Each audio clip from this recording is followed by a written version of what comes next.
Your body has been trying to talk to you, not in words, in tension, in pain, in the places that never release no matter how many stretches you do or massages you book, the tight jaw, the locked shoulders, the stomach that knots before you've even identified what you're anxious about, the exhaustion that sleep can't touch.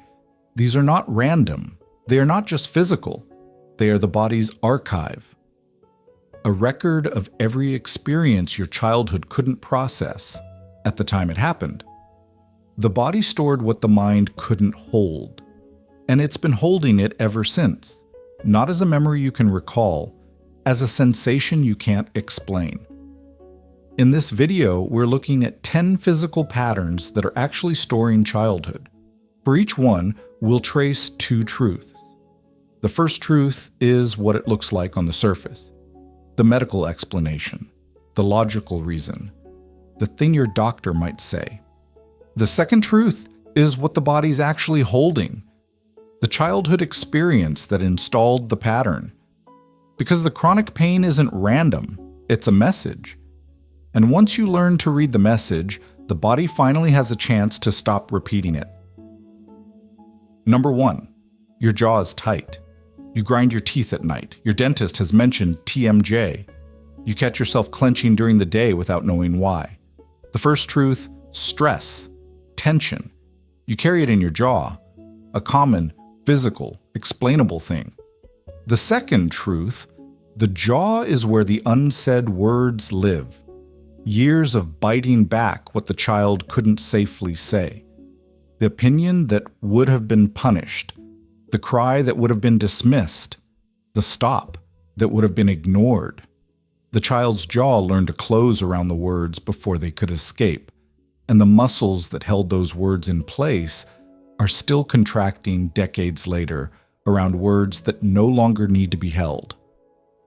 The jaw doesn't know the danger is over. It's still guarding the exit, still clenching around the things the child swallowed to survive. And every time you catch yourself grinding at 2 a.m., that's not stress from your job. That's the jaw still working the night shift, still holding in the things a child was never safe enough to say. And the grinding at night is the most telling version. During the day, you can consciously relax your jaw. At night, when the conscious mind is offline, the jaw does what it's been programmed to do. It holds. It clenches. It works through the backlog of unsaid things in the only language it has. Pressure. The jaw is the body's filing cabinet for every swallowed word, and the file drawer is full. Number 2, the shoulders that live near your ears, that massage therapists comment on, that release briefly under pressure and then climb right back up. The first truth, desk posture, phone posture, the modern body's response to screens and sitting. The second truth, the shoulders are still bracing for an impact that landed in childhood and was never followed by the signal to stand down. The body that grew up in an unpredictable environment learned to brace. Shoulders up, neck protected, ready for the next thing to happen. And the bracing became permanent. Not because the threat is current, because the all clear was never given. Your massage therapist can release the shoulders for an hour, but the body raises them again the moment you leave. Because the command to brace came from childhood, and no massage can override a command that deep. Only the signal the body has been waiting for can do that. Sustain safety. The shoulders will release when the nervous system really believes somatically, not intellectually, that the impact is not coming. Number 3, your stomach tightens before you walk into a room, before dinner with friends, before a meeting, before any gathering where people will be present and the atmosphere could shift. The first truth, social anxiety, nerves, a sensitive stomach. The second truth, the gut is remembering every meal where the tension was the main course, the family dinners where the atmosphere could turn without warning, The gatherings where the child had to monitor every person's mood while pretending to eat. The stomach learned being in a room with people is a digestive event and a survival event simultaneously. And it never separated the two. Now, decades later, the stomach knots before social situations because it's preparing for the dual task, digest and survive. The anxiety isn't about the gathering. It's the gut's muscle memory of households where sitting at a table with people was never just about the food. Number 4, you breathe from the top of your chest, short, shallow pulls of air that never reach the belly. Someone tells you to take a deep breath, and the deep breath feels forced, unnatural, almost unsafe. The first truth? Habit. Stress. The modern pace of life doesn't encourage slow breathing. The second truth: deep breaths take up space. And the child who learned to take up as little space as possible learned to breathe as little as possible. A full, deep belly breath expands the body. It makes you bigger, more visible, more present. And in a household where being too present was dangerous, the body learned to breathe small, just enough to function, never enough to expand. The shallow breathing isn't a habit you developed from stress. It's a size management strategy from childhood, the body literally making itself smaller with every breath. And the instruction, take a deep breath, doesn't land because the body still associates expansion with exposure. Breathing fully means taking up space, and taking up space in the original household meant becoming a target. And here's what most people miss. The shallow breathing doesn't just affect oxygen, it affects the nervous system state. Shallow chest breathing keeps the body in sympathetic activation, the fight or flight gear. Deep belly breathing activates the parasympathetic, the rest and digest gear. So the child who learned to breathe small wasn't just making themselves physically smaller, they were keeping their nervous system permanently locked in survival mode. The breathing isn't just a symptom, it's a mechanism. The small breath is the survival system's operating speed. Number 5, your back aches. Chronically. Not from an injury you can point to, not from a single event, just always. The first truth: posture, disc issues, the physical strain of sitting or standing for long periods. The second truth: the lower back is where the body stores the weight of what was carried too early, the responsibility, the emotional labor, the parentification, the child who managed a parent's emotions, who mediated between family members, who held the household together before they were old enough to understand what they were holding. That weight didn't disappear when the child grew up. It settled in the lower back, the structural foundation, the part of the body that bears the load. And the chronic pain that no treatment fully resolves is the body saying, I am still carrying something that was never mine. The weight isn't physical, it's relational. And it won't release until the body understands it's no longer responsible for holding the family together. Number 6, you try to say what you need and your throat tightens. The words are there. You can think them clearly. But between the thought and the voice, something constricts.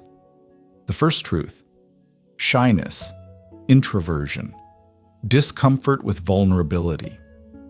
The second truth: the throat remembers what happened when the child spoke up. The throat is the body's gate between thought and expression, and in the original household, the gate learned to close. Because what came out was met with dismissal, punishment, or the particular cruelty of being ignored. The throat isn't shy. It's traumatized. It learned that the distance between thinking a need and voicing a need is where the danger lives. Now, decades later, the constriction isn't about the current situation.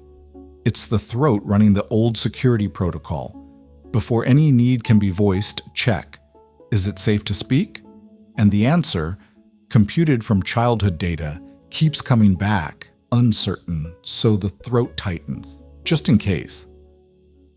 Number 7, Someone wants to talk about feelings, yours, theirs, the relationships, and your chest clamps. Not a heart condition, a closing, like the ribs are drawing inward to protect something behind them. The first truth, anxiety, a stress response, the body's reaction to emotional vulnerability. The second truth, the heart is armoring.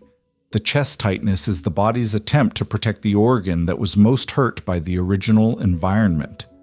The child who opened their heart and was met with manipulation, conditional love, or emotional abandonment learned. The heart, when open, is where the worst damage happens. So the body built protection around it, not a wall you can see, a brace you can feel.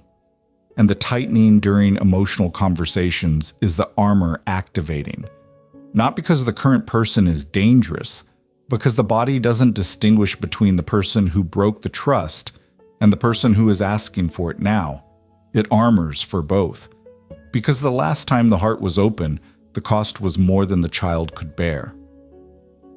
Number 8, you look down and your fists are clenched, not in anger that you're aware of, just closed, tight, ready. The first truth, tension, stress, the body holding in the hands. The second truth, these are the fists the child wanted to make but couldn't. The anger that couldn't be expressed, the boundary that couldn't be enforced, the no that the body wanted to scream through the hands but the system suppressed because the child was too small, too dependent, too vulnerable to fight. The hands clenched because fighting wasn't available, and the fists never opened because the system never received the signal that fighting is now safe. The clenching isn't current tension, it's stored protest. The hands still ready for a fight that the child couldn't have and the adult has forgotten was ever needed. But the body hasn't forgotten, the hands remember. And they're still waiting for permission to open. Number 9, you sleep, you rest, and you wake up still tired, not physically depleted, something deeper, an exhaustion that lives underneath the sleep, underneath the rest, underneath everything. The first truth, a medical issue, thyroid, iron, vitamin D, sleep quality, something measurable and treatable. The second truth, the exhaustion is the cost of running a survival system that has been on since childhood and was never designed to run this long. The nervous system's emergency protocol consumes enormous energy. The scanning, the monitoring, the bracing, the people reading, the mood managing, the self-editing, all of it running in the background, always, consuming resources that the body doesn't have a name for. Sleep can't fix this exhaustion because sleep doesn't reach the system that's generating it. You're not tired from what you did today. You're tired from what you've been running since you were 7. The exhaustion is not a symptom. It's a utility bill for a survival system that nobody told you was still operating. Number 10. An argument begins or tension rises and your body goes quiet. Not calm. Quiet. The feelings drain from your limbs. Your face flattens. You feel like you're watching the situation from slightly outside your own body. The first truth, composure, emotional regulation, the ability to stay calm under pressure. The second truth, the body is leaving before you can. This is dissociation worn as composure. The child who couldn't physically leave the conflict learned to leave somatically, to exit the body while remaining physically present. The numbness was the exit strategy. If I can't leave the room, I'll leave the body. And the body memorized the exit route. Now, decades later, the exit fires automatically. Conflict arrives and the body evacuates, not because you choose to disengage, because the body remembers that engagement in the original household was dangerous. And its fastest protection is to leave you with just enough presence to function and not enough to feel. The composure that others admire is the body's emergency exit, and the door has been propped open since childhood. If you've ever been told you're so calm under pressure and felt a strange sadness about the compliment, this is why. The calm isn't chosen. It's the body's refusal to let you feel what's happening. And the sadness is the recognition. I'm not calm. I'm gone. The composure that others admire is the body's emergency exit, and the door has been propped open since childhood. 10 patterns. 10 places in the body where childhood is still being stored. The jaw holding the words, the shoulders bracing for impact.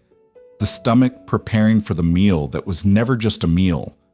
The breath that stays small. The back carrying weight that was never yours. The throat guarding the gate.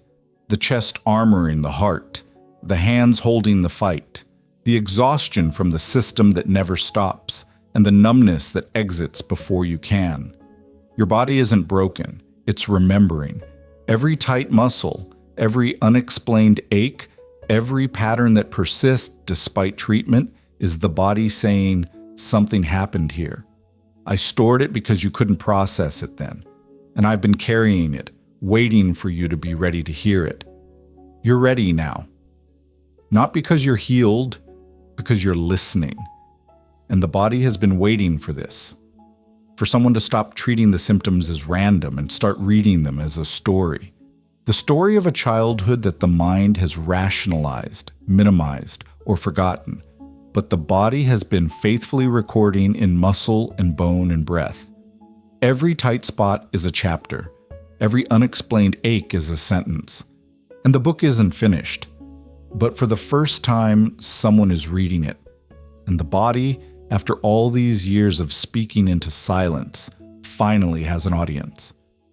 If you want to start tracking what your body is telling you, where the tension lives, how it shifts, what it's connected to, our Inner Lens Healing Tracker, exclusive for members, includes a daily body check-in for exactly this: jaw, shoulders, stomach, chest, hands, back. Over time, the patterns reveal themselves, and patterns once seen can finally begin to release. Join using the Join button below. At Inner Lens, we read the messages the body has been sending. If this one resonated, the next video goes into the practical side: how to stop people-pleasing when it's all you've ever known. It's right here.